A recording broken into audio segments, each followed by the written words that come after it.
guys, it's Tim and this is Wrestling Unlimited. So this evening during Friday Night SmackDown, the word came out that Vince McMahon had resigned from TKO and is no longer got any power over both TKO and the WWE. With that, Mike Johnson of PWU Insider got some internal reactions to the resignation of Vince McMahon as Mike Johnson wrote the following. Within WWE this evening, the initial response to Vince McMahon's resignation was a mix of relief and happiness, depending on who you speak with.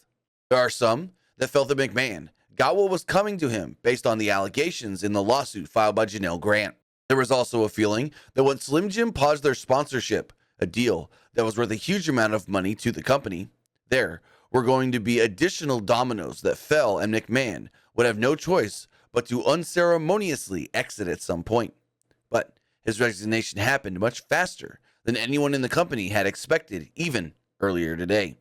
As one source noted, Slim Jim's deal with WWE, announced in August of 2023, was the largest sponsorship in the history of WWE, and once that money was in danger of being lost, quote, it was just a matter of time.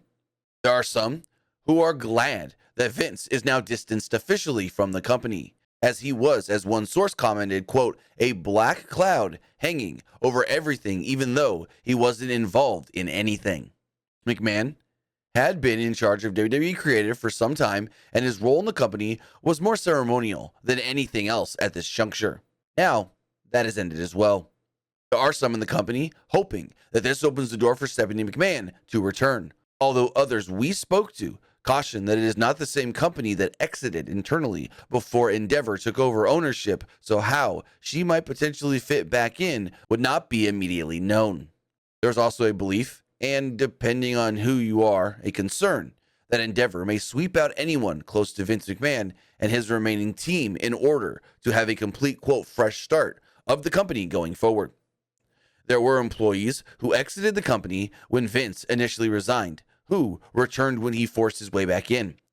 For those who have remained with WWE post Endeavor's purchase, the belief among those we've spoken to tonight is their connection to Vince McMahon may be a major negative going forward for their WWE status. While McMahon is still a massive stockholder in the company, he could not force his way back into power the way he did the last time he resigned. Post Endeavor's sale, he is no longer the majority stockholder and would not have the power to return the way he did before. There is no effective way for him to return to the board on his own. Obviously, a lot is happening, and very quickly. We will update accordingly, but many in the company are hoping the focus will be back on this weekend's Royal Rumble pay-per-view, the Netflix deal, etc. Actually, most are seeing this as a positive that Vince McMahon is gone, but there are some that feel like they worked too closely with Vince, and because of that, Endeavor may want them to go as well. So what did we do hear anything further on Vince McMahon being gone and what this can mean for others in the company who are still there? We'll have that for you right here. Wrestling Unlimited.